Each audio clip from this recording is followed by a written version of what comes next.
एक लंबे समय पहले एक गांव में चंद्रैया और शकुंतला नामक पति पत्नी रहते थे। वो दोनों लालची स्वभाव के थे। चंद्रैया बहुत सारे भैंसों को पालते उनका दूध उस गांव वासियों को बेचता था।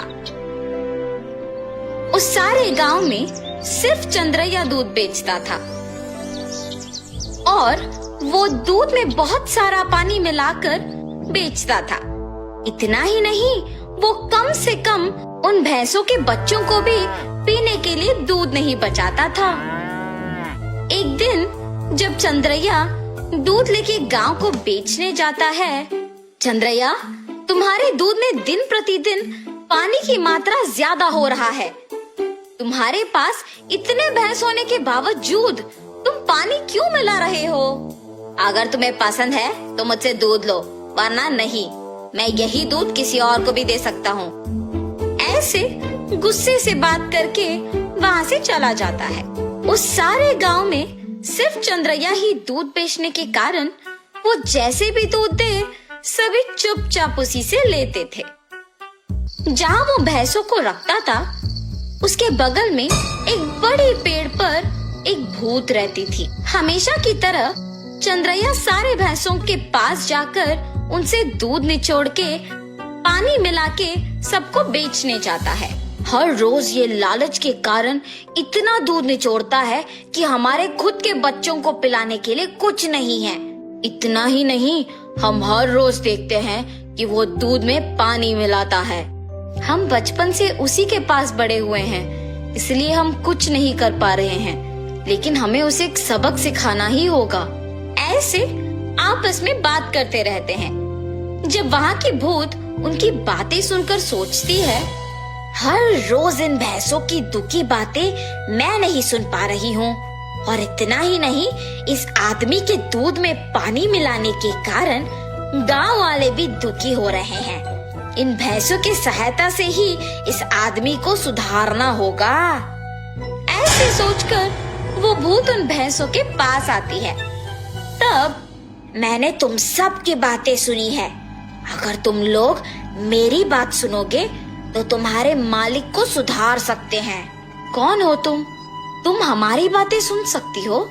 मैं एक भूत हूँ, इसी पेड़ पे रहती हूँ। मैं हर रोज तुम्हारी बातें सुनते रहती हूँ। हम तुम्हारी बात सुनेंगे, मगर वादा करो कि तुम हमारे मालिक को कुछ नहीं करोगी, सिर्फ उन्हें एक सबक सिखाओ, बस। ठीक है, तुम्हारे मर्जी के अनुसार उन्हें कुछ नहीं करूंगी। ऐसे कह के हमेशा की तरह चंद्रैया उनसे दूध निचोड़ने जाता है। जब वो निचोड़ने लगता है, तब वो भैंस उसे जोर से लात मारती है। बाप रे शकुंतला, मेरा पीठ टूट गया। ऐसे जोर से चिल्लाने पर शकुंतला अपने पति के पास आती है। अरे रे, क्या हुआ? आप गिर कैसे गए? उस भैंस को आज कुछ हुआ है। जब मैं दूध निचोड़ने गया तो उसने मुझे जोर से लात मारा। आप रुकिए, मैं भी जरा देखूं कि ये भैंस दूध कैसे नहीं देगी। ऐसे कह के शकुंतला उस भैंस से दूध निचोड़ने की कोशिश करती है, और उस भैंस ने शकुंतला को भी उसके पति के ही तरह जोर से लात मारती है। तुरंत उनके बच्चे ही सारे दूध पी जाना देख पति पत्नी कुछ नहीं कर पाते हैं, सिवाय उनको देखना। अरे रे, सारा दूध सिर्फ ये बच्चे पी रहे हैं, कुछ तो कीजिए। आज के लिए हम कुछ नहीं कर सकते हैं, शाम को वापस आएंगे दूध निचोड़ने। ये फैसला करके वहाँ से चले जाते हैं। शाम को जब दोनों वापस दूध निचोड़ने जाते हैं, तो सुबह की ही तरह वो भैंस उन दोनों को लात मारती है। ये देख पति पत्नी दोनों डर के मारे घर चले जाते हैं। ऐसे कुछ दिनों तक भैंस उन्हें दूध निचोड़ने नहीं देती है और सारा दूध सिर्फ अपने बच्चों को पिलाती है। सुनिए, कम से कम हमारे उपयोग के लिए तो दूध निचोड़ के आइए ना। बाप रे, हम अगर इस गांव में भी दूध नहीं दे पा रहे हैं तो भी ठीक है, मैं तो उस भैंसों के पास नहीं जाऊंगा।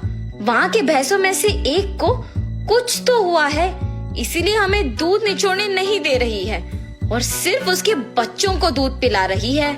उतना चाहिए तो तुम खुद निचोड़ने जाओ। बाप रे, मैं अकेले? नहीं नहीं, हम दोनों मिलके दूध निचोड़ने की कोशिश करते हैं। चलिए ठीक है, कल सुबह जाएंगे। ठीक है जी। भैंसों के पास जाते हैं। शकुंतला, पहले तुम जाओ। ऐसे कहने पर शकुंतला उन भैंसों के पास जाके दूध निचोड़ने की कोशिश करती है। जब वो निचोड़ने की प्रयत्न करती है तो वो भैंस जोर से लात मारती है। बिना दूध दिए अपनी पत्नी को लात मारने के कारण चंद्रैया को गुस्सा आता है और वो एक डंडे से भैंस को मारने लगता है। मेरी पत्नी को दूध निचोड़ने नहीं दोगे तुम? हाँ? ऐसे कहते हुए जोर जोर से मारता है, मगर उस भैंस की जगह चंद्रैया खुद पिटता है और इसी कारण उस भैंस को मारना बंद कर देता है।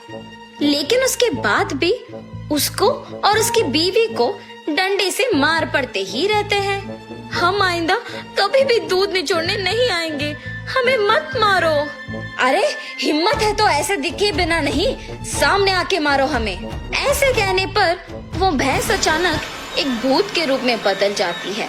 मैं ही तुम लोगों को मार रही थी। सिर्फ कुछ दिन दूध ना ले पाने के कारण और घर पे दूध ना होने के कारण गुस्सा होके तुम इस भैंस को मारने चले आए, तो फिर कुछ सालों से जो तुम सारे दूध को उनके बच्चों के लिए बचाए बिना ही ले जाके बेचने पर इन भैंसों को कितना बुरा लग रहा होगा। हाँ, आज से अगर कभी भी तुमने दूध में पानी मिलाया या फिर भैंसों के बच्चों के लिए दूध न बचाया तो मैं तुम्हें नहीं छोड़ूंगी। मैं यही रह के तुम पे नजर रखूंगी। हाँ, हमें माफ कर दो, आज से हम ये कभी नहीं दोहराएंगे। ऐसे कहने पर वो भूत वहाँ से गायब हो जाती है।